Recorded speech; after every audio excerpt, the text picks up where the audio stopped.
everyone, my name is Emmy as we are the first speaker and I just for the greatest mathematician that ever lived. I make this motion in TEDx called This is what considered Nicolas Bourbaki the greatest mathematician to have ever lived. We agreed with this motion and this first thought was what is Nicolas Bourbaki is. Think of Nicolas Bourbaki. He is the greatest mathematician that lived in the 1950s. People started to see his work in 1950 itself. Articles, books, textbooks. But why did this happen?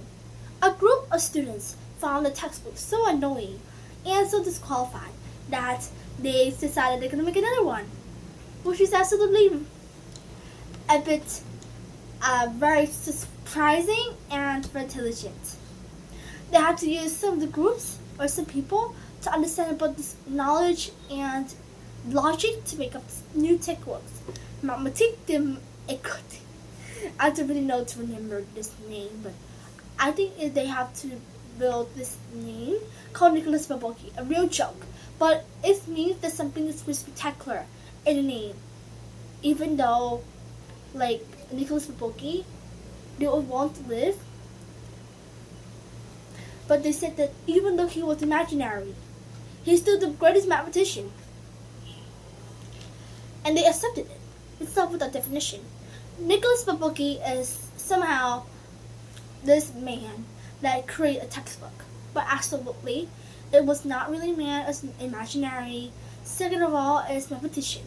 Mathematician means is that I think for myself, mathematician is somehow different people who make math and make more knowledge and logic for people to understand math itself in the core, the real core and inside. This stuff with our framing. We frame this motion is that Nicolas Bourbaki is history recognized by potential, originality, impact. He was realized or unrealized, and he was supposed to do I'm supposed to understand of math.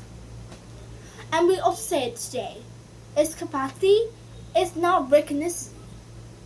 It means that even though you were absolutely different or even imaginary, you're not living, but people still recognize you for that. Its capacity, not recognized. Let's start for our first argument.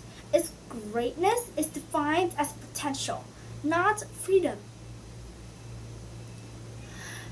Even though the negative team says to us like this, greatness is published work, is history influencer. He'll influence people about your work itself and your publicity. But history is not a perfect filter or truth. It's invisibility, where people cannot see you at any time. It's where people are unnoticed. They're like, but if people want to be recognized, but some of us are still unnoticed by these things. First, we lack access to situations. We lack access to societal, we have bans in some countries. And we have to shift to some different ways that we cannot even imagine. And we have to solve that time. If people like to consider him not alive, because in the World War I, most of the mathematicians have died. But why do we say that some people are noticed? Even though it's not necessary, but we said this. Some of the people, due to not greatness, they are not recognized. To make themselves recognized, they have to make themselves a name. Like these students, they really want to make this book that was supposed to be Nicolas Bourbaki, not them. But absolutely, they were not recognized for lack of things like access. They have intelligence. Well, they do not have. But they just have to figure them out. I understand the privilege and opportunity. It's the true greatness lives in the ability to preserve creativity and complex structures. It is not like greatness in society, world, or understandable of the greatest person ever, but it's something that they understand. It's where they have to design themselves a joke or a name to hide. Because there was only normally students. The second argument is history bias to distort understanding of the greatness. What do you mean, like in history? Have you ever seen this greatness, like Newton, Epicurus, Greeks, or somewhat? These guys were very brilliant, but they were benefit from greatness and fame. There was they only benefit from the history documentation, and also social recognition. Meanwhile, other person who designed themselves a fake name, but not really recognized, was lacking structure.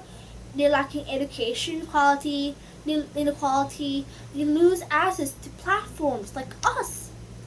In history, this position, the person who was great in fame will have to be pure. While us, even though we don't have to, will design a system name because they know they will not be recognized. Greatness may exist on the outside of the boat, but greatness inside the core is beyond the world we ever think of. So even the opposition might say that there are no evidence that Nicolas Bourbaki is the greatest to contribute this idea. But this is a misunderstanding to the motion. Because the motion here will understand the conception of the greatness. We're trying to understand the conception of greatness of Nicolas Bourbaki. We're not saying that practically I her or Nicolas Bourbaki had to be the greatest. But it means that greatness, even though greatness have evidence, but they don't understand things here. We recognize genius by defining exclusion, by creativity, by even though they live in different places, they have a will to be right. So conclusion, we understand the greatness, while the opposition just continue to blame and say greatness had to be famous stuff. But think about it again. In history, 1950s, students can make their own fame by even distorting names. Nicolas Bourbaki. This is the end of my speech today. Thank you.